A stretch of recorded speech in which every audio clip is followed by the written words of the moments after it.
ಉಪ್ಪಿಲ್ಲ ಉರುಳಿಲ್ಲ. ಈಗಾಗಲೇ 3 ವರ್ಷ ಕಳೀತಾ ಬಂದಿದೆ. ಜನಗಳ ಮುಂದೆ ಹೋಗ್ಬೇಕಬಾರ್ದ ನಾವು 200 ಕೋಟಿ ಕೊಡ್ಬೇಕು. ಇಲ್ಲದೆ ರಸ್ತೆ ಮಾಡಿಸೋದಂಗೆ ಮುಖ ತೋರ್ಸಕೈತದ ಸಚಿವರೇ? ನಾವು GST ಕಟ್ತೀವಿ ಅಧ್ಯಕ್ಷರೇ, ಟ್ಯಾಕ್ಸ್ ಕಟ್ತೀವಿ. 50 ಕೋಟಿ ಕೊಡುದು 25 ಕೊಡುದು ಅದು ಸರ್ಕಾರ ನಿರ್ಧಾರ ಮಾಡಿದೆ. ಉಪ್ಪಿಲ್ಲ ಉರುಳಿಲ್ಲ. 5 ಕೋಟಿದ 638 ಉಪ್ಪು ಹುಳಿ ಏನೂ ಇಲ್ಲ.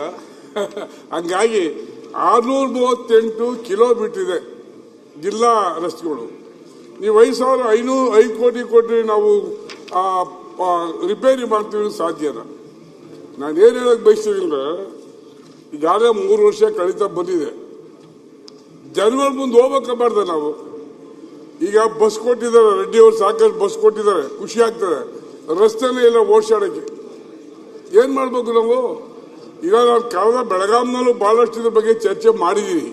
ರಸ್ತೆಗೆ ದಯಮಾಡಿ ಈ ಸರಿ 11,000 ಕೋಟಿ ಕೊಡ ಸಾಕಾಗಿಲ್ಲ. ಕೊನೆ ಪಕ್ಷ PWD 20,000 ಕೋಟಿ ಕೊಡಬೇಕು. ನೀವು 3 ವರ್ಷದಿಂದ ಗ್ರಾಂಟೇ ಕೊಟ್ಟಿಲ್ಲ ನಮಗೆ. ಹಾಗಾಗಿ ಕೊನೆ ಪಕ್ಷ ಒಂದೊಂದು ಕ್ಷೇತ್ರಕ್ಕೆ 200 ಕೋಟಿ ಕೊಡ್ಬೇಕು. ಇಲ್ಲದೆ ರಸ್ತೆ ಮಾಡಿಸೋದಂಗೆ ನಾವಂತೂ 4 ಸರಿ ಗೆದ್ದಿದ್ದೀವಿ. ಹೊಸಬರು ಕಾಂಗ್ರೆಸ್ನಲ್ಲಿ ದಳದಲ್ಲಿ ಬಿಜೆಪಿ ಮುಖ ತೋರ್ಸಕೈತದ ಸಚಿವರೇ? ಏನ್ ಮಾಡ್ಬೇಕು ನಾವು? ಕುಡಿಯೋ ನೀರು ರಸ್ತೆ ಕೊಡ್ತಿದ್ರೆ ಏನ್ ಮಾಡಕ್ ಸಾಧ್ಯ? ಬರೀ ಮುಂದೆ ನಾವು TADA ತಗೊಂಡೋಗಿ ಇಲ್ಲಿ ಬರ್ಬೇಕಾ ಸಚಿವರೇ? ದಯಮಾಡಿ ಅಧ್ಯಕ್ಷ, ದಯಮಾಡಿ ನಮ್ ಕಷ್ಟನ ತಾವು ಅರ್ಥ ಮಾಡ್ಕೊಳ್ಳಿ. ಎಂತ ಕಷ್ಟ ಇದೆ. ತಾವೇ ಒಂದ್ಸರಿ ಆ ದೇವಸ್ಥಾನಕ್ಕೆ ಬಂದಿದ್ರಿ, ಒಯ್ಯ ಮಾಡಿಸಿದ್ರ ಮೇಲೆ ಅಲ್ಲಿ ಯಾರು ತಿರ್ಗಾಡಕ್ ಆಗ್ತದೆ ಸಚಿವರೇ? ನೀವು ಹೋಗಿದ್ರಿ, 10 ಕೋಟಿ ಏನೋ ಕೊಟ್ಟಿದ್ದೀರಿ, 5 ಕಿಲೋಮೀಟರ್ ಆಗಿದೆ. ಇನ್ನು ಮಿಕ್ಕಿದ್ದು ಓಡಾಡೋದು.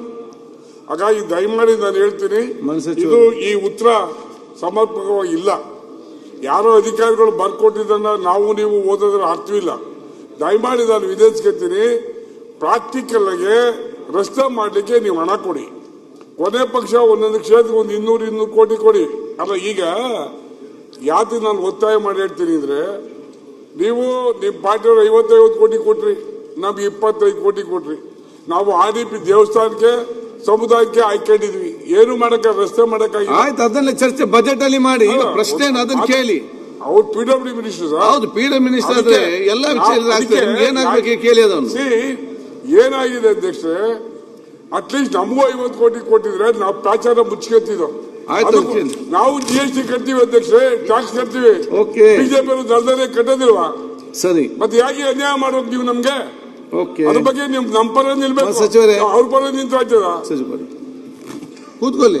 ಮಾನ್ಯ ಅಧ್ಯಕ್ಷರೇ, ಈಗ ಅವರು ನಮ್ಮ ಗಮನಕ್ಕೆ ತಂದ್ರೆ, ನಮ್ಮ ಪ್ರಕಾರ ಮೋಟ್ರೇಬಲ್ ಇದೆ, ಎಲ್ಲರೂ ಕಟ್ಟಿದ್ರೆ ನಮ್ಮ ಗಮನಕ್ಕೆ ತಂದ್ರೆ ಅದು ರಿಪೇರಿ ಮಾಡುವಂತ ಪ್ರಯತ್ನ ಮಾಡ್ತೀವಿ. ಇನ್ನು 50 ಕೋಟಿ ಕೊಡುದು 25 ಕೊಡುದು ಅದು ಸರ್ಕಾರ ನಿರ್ಧಾರ ಮಾಡಿದೆ. ಸೊ ಅದ್ರ ಬಗ್ಗೆ ಚರ್ಚೆ ಮಾಡೋಣ. ಸರ್ಕಾರ ನೀವೇನು? You are the government. ಇಲ್ಲ, ನಮ್ಮ ಮೇಲೆ ತಾವೇ ಸರ್ಕಾರ. ಚರ್ಚೆ ಬೇಡ. ಈಗ ವೆಂಕಟ ಶಿವರೆಡ್ಡಿ ಇರಿ, ದಯಮಾಡಿ ಅಧ್ಯಕ್ಷರೇ, ಅವ್ರು ಏನ್ ರಿಪ್ಲೈ ಮಾಡಿ ನಮ್ಮ ಗಮನಕ್ಕೆ ಅಲ್ಲಿ ಓಡಾಡಕ್ಕೆಲ್ಲ ಕೂತವೆ ಅಧ್ಯಕ್ಷರೇ. ಅವ್ರು ಏನ್ ಹೇಳಿದ್ದಾರೆ? ಅಲ್ಲಿ ರಸ್ತೆಯನ್ನು ಸರಿ ಅವ್ರ ಗಮನಕ್ಕೆ ಸರಿಪಡಿಸಿಕೊಡಿದೆ ಅಂತ ಹೇಳಿದ್ದಾರೆ. ಇನ್ನೇನೇನ್ ಬೇಕು? ನಾನ್ ತರಕೈತದ? ಅದಕ್ಕೊಬ್ಬ ಎಕ್ಸಿಕ್ಯೂಟಿವ್ ಇರ್ತಾರೆ, ಅಸಿಸ್ಟೆಂಟ್ ಇಂಜಿನಿಯರ್ ಇರ್ತಾರೆ. ಒಂದು ಮೀಟಿಂಗ್ ಕನ್ವೀನ್ ಮಾಡಿ, ನಾನು ಭಾಗವಹಿಸ್ತೀನಿ. ಆಯ್ತು, ಮೀಟಿಂಗ್. ಯಾವುದೇ ಸುದ್ದಿಯ ಅಪ್ಡೇಟ್ ಅನ್ನ ಮಿಸ್ ಮಾಡ್ಕೊಳ್ಬಾರ್ದು ಅಂದ್ರೆ ಈಗ್ಲೇ ಒನ್ ಇಂಡಿಯಾವನ್ನ ಸಬ್ಸ್ಕ್ರೈಬ್ ಮಾಡಿ. ನಿಮಗೆ ಬೇಕಾದ ಭಾಷೆಯಲ್ಲಿ ಎಲ್ಲಾ ಸುದ್ದಿ ತಿಳಿಬೇಕು ಅಂದ್ರೆ ಒನ್ ಇಂಡಿಯಾ ಆಪ್ ಅನ್ನ ಡೌನ್ಲೋಡ್ ಮಾಡ್ಕೊಳ್ಳಿ.